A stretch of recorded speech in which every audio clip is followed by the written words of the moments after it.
benar meme yang di TikTok sekarang ini, zaman sekarang zaman TikTok, mereka mengatakan apa? Ketika dua sejoli, laki-laki dan perempuan, sepakat untuk bertunangan, dan mulai saat itu si perempuan akan memikirkan hari pernikahannya. Pertanyaannya, si laki-laki merencanakan apa? Jawaban dari laki-laki adalah merencanakan hari pergugurannya. Kenapa? Karena menurut dia, laki-laki ketika sudah menikah berarti itu adalah akhir dari riwayat hidupnya. Itu kata TikTok. Iya. Dan juga mereka mengatakan bahwa si perempuan itu akan merencanakan seluruh detail hidupnya sampai di hari pernikahan. Di hari pernikahan dia tidak merencanakan apa-apa lagi. Pokoknya ikut saja mengalir flow in the river, mengalir seperti biasa. Sementara laki-laki sepanjang hidupnya tidak bisa merencanakan apa-apa sampai di hari pernikahan. Maka ketika di hari pernikahan dia baru berpikir, nanti saya uang bagaimana, tinggal di mana, bagaimana kalau mau mana. Makanya Bapak-Bapak sekalian, itu kata TikTok ya, bukan kata Injil, bukan kata kita hari ini, bukan kata Dion dan Putri. Sebelum kita lanjut dengan permenungan bacaan-bacaan suci hari ini, Bapak-Bapak sekalian, saya ingin sedikit menyelidiki calon pengantin ini. Nanti ada dua pertanyaan yang saya ajukan. Kalau dua-duanya gagal, maka kita bubar hari ini. Tidak terjadi pernikahan. Nah ini benar. Dia siap? Putri siap? Oke. Baik. Bapak mau saksi siap? Siap. Kali. Dion dan Putri.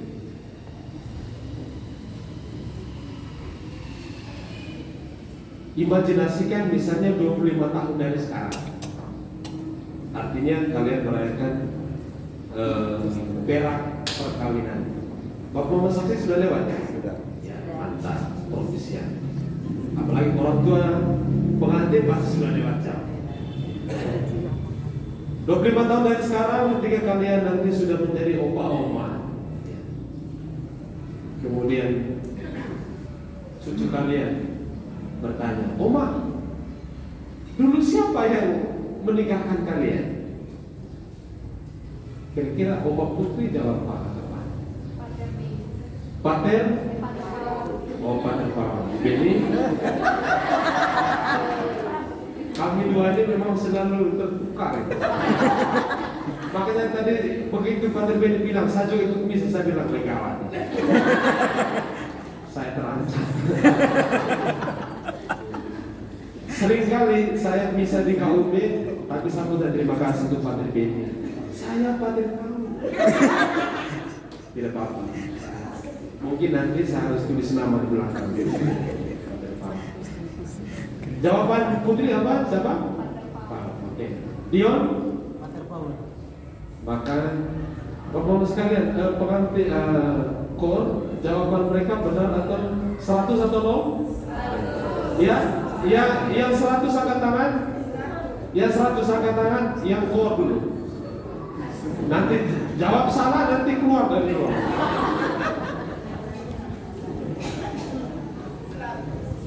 Ya, jawabannya 0.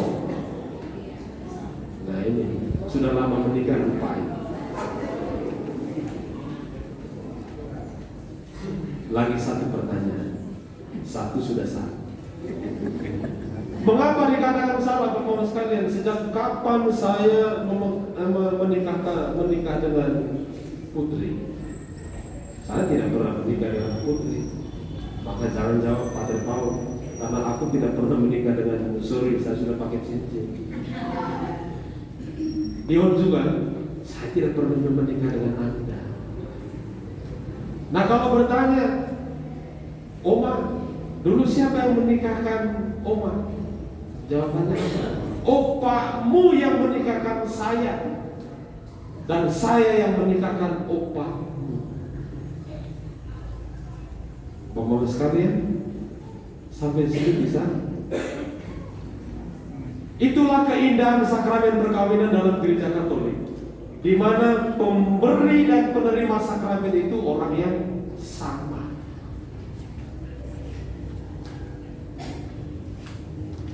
Si Dion menikahkan putri untuk menjadi istrinya, dan si putri menikahkan si Dion untuk menjadi suaminya. Saling menikahkan. Pater Paul, Pater Beni, Pater Sandro, Pater Vincent, Pater Marsi hanya menjadi saksi. Dan nanti ada satu pater yang akan memberkati, itu menjadi peneguh resmi. Tapi yang menikahkan itu adalah kalian berdua. Ini penting. Berarti no. Pertanyaan yang kedua, ini kalau yang kedua salah bentuk ya sudah kita bahas. Siap Dion dan kalau tukar. Dari seluruh prosesi pernikahan kita pada hari ini, mulai dari pembuka tadi sampai nanti kita pulang, pertanyaan saya, momen di mana kalian itu dinyatakan sah sebagai suami istri? Momen di mana kalian itu dinyatakan sah sebagai suami istri? Dion, kapan? Janji suci pernikahan. Ya? Janji suci pernikahan. Janji suci pernikahan. Di Putri? Janji suci pernikahan. Janji suci pernikahan. Oke, tepuk tangan untuk mereka. Untuk poin nomor 2 mereka kompak. jawab dengan benar, maka kita lanjut. Lanjut ya? Lanjut. Kalau tidak tadi ya sudah, kita turun saja. Terima kasih. Di halaman berapa di buku kalian itu janji? Sudah hafal janjinya dia? Sudah hafal? Sudah? Bisa diungkapkan? Bisa. Walaupun belum resmi, nanti baru resmi. Di halaman, oh ini tidak ada halamannya. Bapak-bapak sekalian, pada saat kedua mempelai saling mengucapkan janji pernikahan, perkawinan, disitulah mereka sah sebagai suami istri. Kadang-kadang ada pengantin yang menjawab, oh ketika kami pasang cincin, oh ketika imam meletakkan tangan. No. Mereka sah resmi sebagai suami istri ketika kedua orang ini sudah saling mengucapkan janji nikah. Kalau cuma dia yang mengucapkan janji nikah, kemudian putri diam saja, seribu bahasa menangis terus-menerus, tidak terjadi pernikahan. Harus ada janji balik. Itulah indahnya perkawinan dalam gereja Katolik. Saling menikahkan, bukan cuma aku menikahkan engkau, kemudian yang di sana sebagai ya saya terima. Tidak ada subjek objek di dalam pernikahan Katolik. Semuanya subjek-subjek. Kalau si perempuan mengatakan saya tidak mau menikah hari ini, ya sudah bubar. Coba kita lihat teman-teman sekalian, khususnya untuk dua pengantin ini, isi dari janji nikah ini. Ini nasihat perkawinan setiap kali ada pesta penerimaan sakramen pernikahan. Nasihat saya sama. Karena itu kalau ada yang ikut bisa kemarin mungkin bilang, pakai omong sama itu terus. Ya memang harus omong yang sama, kalau memang itu sudah. Ada pengantinnya yang beda, kecuali kalau pengantinnya sama terus, oke. Ada 4 poin dari janji nikah, bapak-bapak sekalian. Bagi yang sudah menikah, sudah lama menikah, ini semacam merefresh kembali, ya, membangkitkan kembali ingatan mungkin 25 tahun yang lalu, 10 tahun yang lalu mengucapkan janji nikah. Di sini dikatakan apa? Di hadapan Tuhan, imam, para saksi serta keluarga dan para sahabat yang hadir. Ini kalimat pembuka. Dan nanti di bagian terakhir juga dikatakan, demikianlah janji saya demi Allah dan Injil suci. Membuka dan menutup janji dengan kata Tuhan. Mau menunjukkan kepada kita bahwa janji yang mereka ungkapkan nanti, Bapak-Bapak sekalian, bukanlah janji yang diungkapkan cuma di antara mereka berdua, apalagi di bawah pohon pisang. No.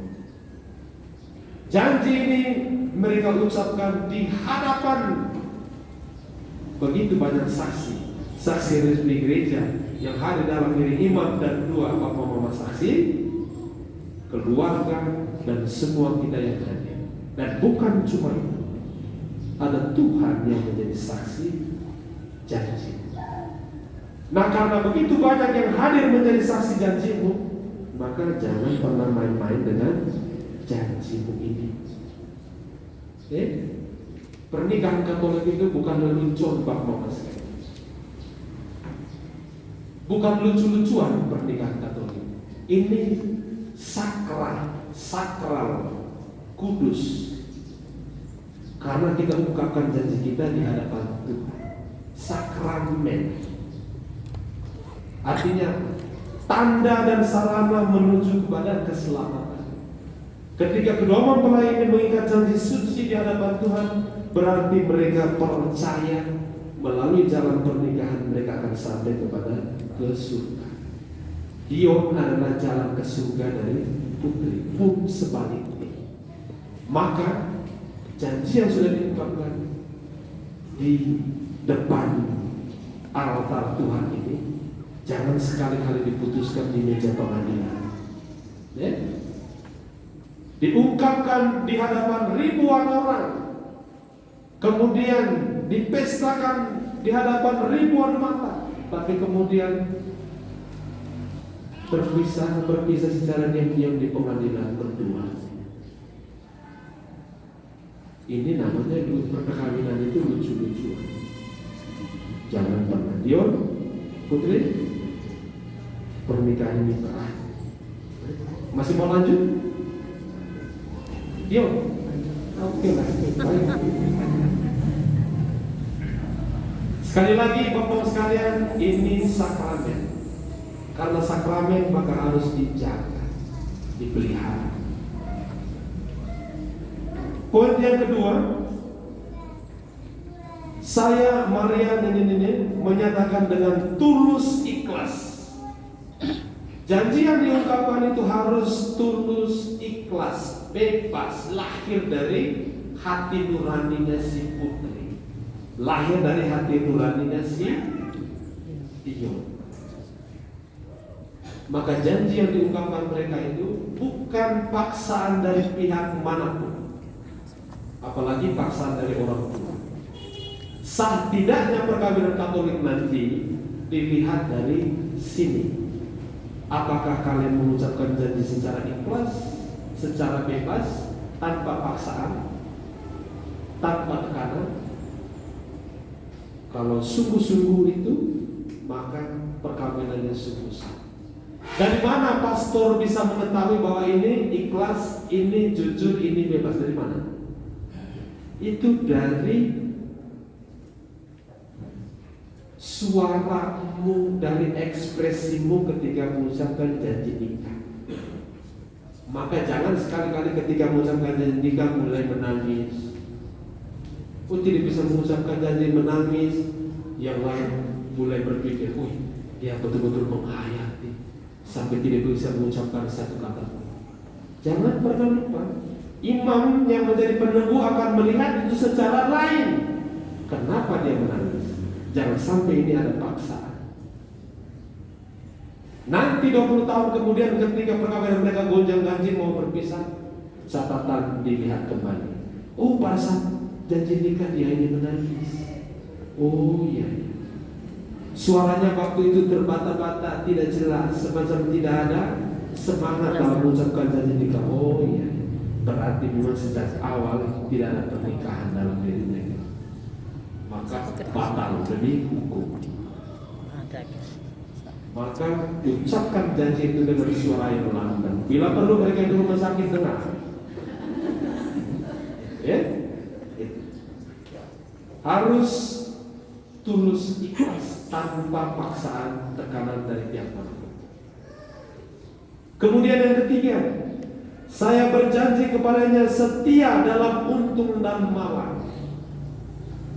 Rumusan modern sekarang itu hanya sampai untung dan malang. Kalau dulu itu panjang itu. Untung dan malang di sewaktu sehat dan sakit, kaya maupun miskin, ganteng maupun jelek, dekat maupun jauh. Ini ada begitu panjang rumusan.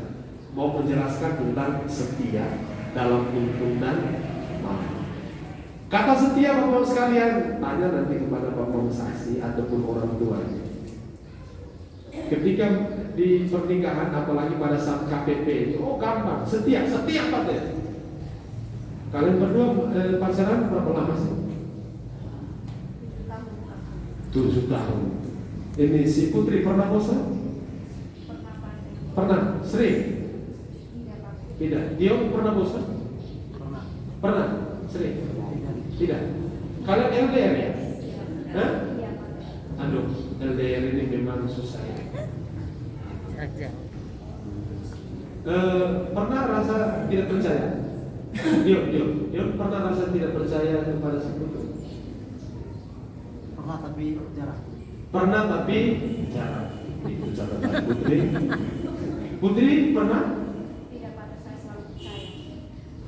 Siapa di antara kedua kalian, di antara kalian dua itu yang cemburunya level dewa? Tidak ada, Pak. Tidak ada. Oh ini bahaya kalau tidak. Setia ketika senyumannya masih manis, masih langsing begini, ganteng cantik begini, itu gampang. Tapi besok lusa ketika si Putri sudah punya anak, 90% waktunya untuk urus anak, tidak urus lagi engkau. Belum lagi badannya sudah bau minyak telur, rambut tidak terurus. Dan di situ laki-laki mulai tidak betah di rumah, mulai cari teman. Di situ teman-teman sekalian, Putri dan Tio, ujian cinta kalian sudah mulai. Ujian cinta kalian itu sudah mulai ketika kalian sudah punya anak. Ujian cinta kalian itu sudah mulai ketika apa? Ketika burung mana datang bertubi-tubi. Ya. Karena sejak hari ini Dion sudah tercatat sebagai penerima burung mana tersendiri, tidak lagi melekat erat dengan orang tua, sudah tersendiri. Maka itu harus dicatat. Ketika dapur masih berasap, Bapak sekalian, gampang setia. Setia zaman modern sekarang ini harus jelas. Cinta oke, buktikan ini. Laki-laki harus tanam kaki untuk cari duit, dan si istri tanam kaki untuk mengelola duit. Itu cinta yang real setelah menikah. Ya, kalau itu si Putri nanti jangan setelah menikah, dia tidak romantis lagi, tidak kirim saya bunga coklat. Itu pacaran. Sekarang sudah menikah, hidup di dunia yang nyata. Dulu itu mimpi, dulu itu topeng, sekarang real. Setia. Bapak-bapak sekalian, Dion dan Putri harus menjaga kesetiaan ini dari sekarang sampai di keabadian. Kesetiaan itu diuji ketika persoalan muncul. Itu dibahasakan oleh bacaan Injil itu sebagai peristiwa anggur habis. Ya? Ketika anggur habis di tengah pesta, maka pesta gagal, pesta bubar. Ketika kesetiaan habis di tengah jalan pernikahan, maka pernikahan batal, gagal. Nah, supaya perkawinan ini, pesta ini tetap berlanjut sampai akhir, tidak ada cara lain. Sebagai orang Katolik, tidak ada tempat lain yang harus dituju. Tuhan Yesus dan Bunda Maria. Ketika relasi di antara kalian sudah mulai merah, datanglah kepada Bunda Maria dan Tuhan Yesus. Di sana kalian akan mencas kembali baterai pernikahan kalian. Tidak ada tempat lain. Jangan cari ke tempat lain, Bapak-Bapak sekalian. Ketika Bapak dan Mama berkelahi dan sebagainya, tidak ada tempat lain untuk cas kembali relasi kalian selain kepada Tuhan Yesus dan Bunda Maria. Jangan pergi ke orang pintar sana, orang pintar sini, yang membuat kalian menjadi bodoh. Datang kepada Tuhan dan Bunda Maria. Injil hari ini jelas. Persoalan keluarga dalam pernikahan itu Maria lihat semuanya dan langsung bisik kepada Yesus. Bayangkan Bunda Maria dalam gereja Katolik ini terlalu hebat. Tanpa diminta dia sudah bisik kepada Tuhan. Apalagi kalau kita minta, salam Maria, doakanlah kami. Ini keindahan perkawinan dalam gereja Katolik. Dan yang terakhir, sekali lagi, yang memagari janji nikah kalian itu adalah Tuhan dan Injil suci ini. Karena itu, apa yang kalian dikerahkan di hadapan Tuhan dan di atas Injil suci ini, jangan menjadi lelucon. Ya? Bukan. Ketika si putri yang sudah mulai tidak percaya dengan si Dion, datanglah kepada Tuhan. Bangsa ini menjadi pegangan untuk bisa kembali bersatu. Semoga Bapak-Bapak sekalian, khususnya kedua kepala ini sungguh-sungguh menjadikan janji nikah ini sebagai roh yang harus selalu diingat. Karena itu pesan terakhir saya, nanti setelah pulang misa ini, dimanapun nanti kalian tinggal, ya, cetak janji nikah ini di baliho besar, tempel di rumah kalian. Bisa di atas langit-langit. Begitu kalian tidur, dia lihat kita punya janji nikah. Ketika salah satu mau melentek, bro, sis, lihat janji nikah.